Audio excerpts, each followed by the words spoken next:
The Guyana Police Force Traffic Department is sparing no efforts to arrest a driver who was caught on video slamming into a cyclist on Sheriff Street on Tuesday night. The victim, Christopher Hochan, detailed what triggered the incident. He recalled heading north onto Mandela Avenue after having the green light and proceeding into the cycling lane. The driver of the car almost collided with a vehicle around the same time, causing him to drift further into the corner of the road. He recounted that on the second occasion, he was braced into the bridge coming into Sheriff Street. He further cornered me in again with an attempt to board the traffic going further up. At that time, he made contact to the right side of me. Now, cyclists, we have our shoes clipped into our pedals, so I was obviously going off balance at this time. From there, I clipped out my foot and I tried to lean on his car and to gain back some balance. The guy proceeded further up into the cycling lane, so I stayed back a little bit after that whole incident. And mind you, we were both exchanging words, right? I was asking him how come he's driving like that, you're in my lane, this is how people could die, this is how people dead on the road every day. He proceeded onto the further north onto the Sheriff Street, and as I was passing, because I couldn't continue onto my cycling lane, he was there, driving slow with his hazard light. I pointed to him and I was like, "You driving like a jackass."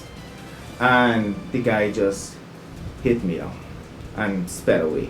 Some public spirited people came out and helped me at that time, and the vehicle that I mentioned earlier that he almost hit, the person was videoing what was happening after the first time he tried to corner me onto the road.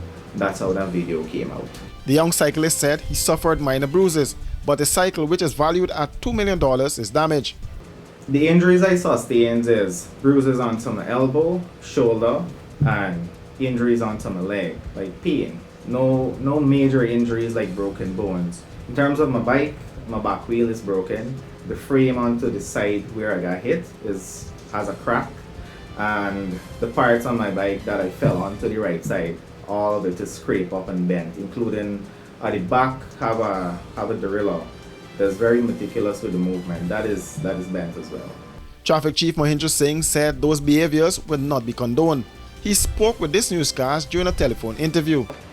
And we are actively engaged reference locating the vehicle and the driver to ensure that a thorough investigation is completed and charges are laid where necessary. An offense was committed, and one too many similar is committed along the roadway, and we cannot allow same to go unnoticed and unpunished. The police will do everything to locate the vehicle and the driver. So far, we have a location as to where and who the vehicle is registered to.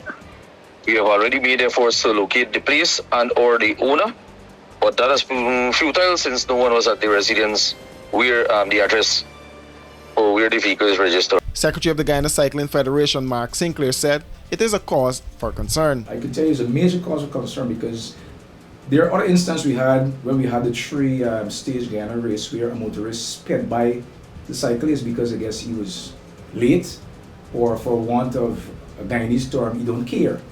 Now, if this is to continue, then we are really and truly in a sad state because if I as a cyclist or the cyclist, a part of the various club, can't use the roadway and be safe, then what are we saying to the sport itself that, hey, go ride on a countryside road, don't use the same road that actually have marking for cyclists? The driver is still to be located as the police investigations continue into the incident.